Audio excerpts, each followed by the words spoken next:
Tell our audience a little bit about what All Our Wrongs Today is all about. Sure, yeah. All Along Today is set in the present, in 2016, but it's the 2016 that people in the 1950s thought we were going to have. This kind of techno-utopian paradise with flying cars and robot maids and teleportation and all this kind of fantastical technology, which doesn't mean that everybody's life is perfect. A lot of humanity's problems have been solved, but individuals still have their own personal obstacles.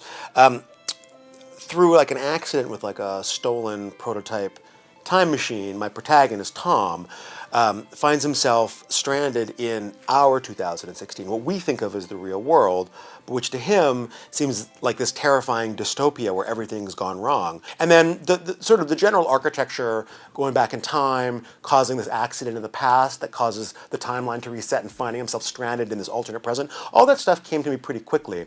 But figuring out, who the characters are, what the actual themes that would drive it, how to really tell the story, that took a little longer.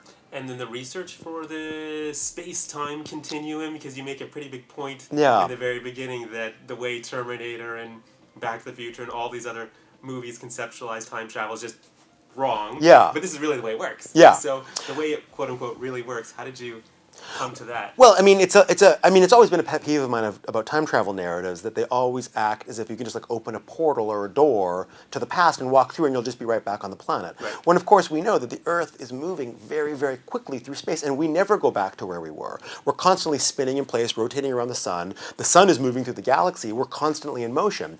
And so I like the idea of trying to come up with a model of time travel that took orbital mechanics seriously.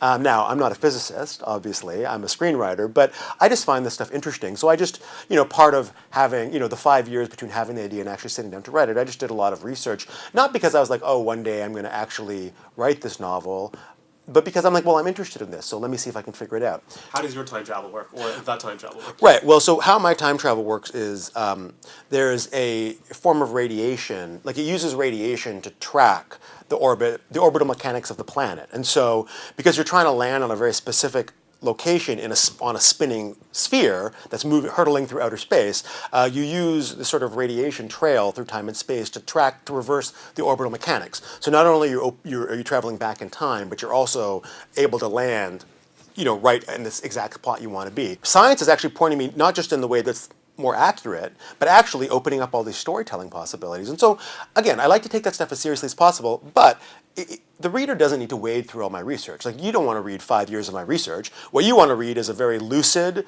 casual, fun way of explaining it, which is so that's why I do the research, is so that when I explain to you in the book, like even just now you're asking me the question, I explain it much more clearly in the book because I have time to write it and rewrite it and you can read it. Like now I'm like, okay, well let me explain how astrodynamics works, but part of my job as a writer is to make it feel effortless to you when you read it. What's your writing day look like? Honestly, I treat it like a day job. Like, I'm at my desk by like 9:30, 10 o'clock. I write until take a break for lunch. I write, take a coffee break. I write until 5:30, 6. I have a wife, I have kids, I have a dog, I have a life. And I try to treat it like a job because I try not to overly romanticize the creative process. Now, I do I totally romanticize the creative process. I love being a writer. I love living inside my imagination. But I don't find it helpful in terms of getting stuff done. For me, it's also a job. And what allows me to be a professional writer, to make my living as a writer, which is amazing, right? Which is a dream, is that I treat it like a job. I'm at my desk. I write. I don't wait to be inspired. What I find personally is that inspiration finds you when you're already working.